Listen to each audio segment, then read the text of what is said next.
Hi అండి. Hello. నేను ఈ హెయిర్ ఆయిల్ వాడుతున్నానని చెప్పాను కదా. హెయిర్ ఆయిల్ వాడుతూ నేను ఒక హెయిర్ ప్యాక్ కూడా ట్రై చేస్తూ ఉంటాను. వీక్లీ వన్స్ ఒక హెయిర్ ప్యాక్. ఇప్పుడు మీకు ఒక హెయిర్ ప్యాక్ చూపిద్దామని చూస్తున్నాను.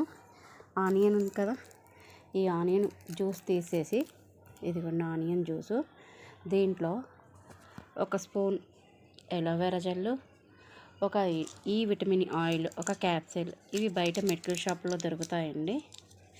ఈవియన్ 400 నేను ట్రై చేస్తూ ఉంటాను వీక్లీ. ఇది హెయిర్ ఫాల్ కంట్రోల్ చేస్తుంది, హెయిర్ గ్రోత్ చేస్తుంది. ఈ ఎలోవెరా జెల్ నుంచి సరే, ఫ్లేవర్ ఆయిష్, ఇది ఫేస్కి యూస్ చేయొచ్చు, బాడీకి యూస్ చేయొచ్చు, హెయిర్కి కూడా యూస్ చేయొచ్చు. ఆల్ ఇన్ వన్ అనమాట ఇది. ఓకేనా. ఈ హెయిర్ ప్యాక్ని వీక్లీ వన్స్ ఒకసారి ట్రై చేయండి. చాలా బాగుంటుంది మీ హెయిర్. Thank you.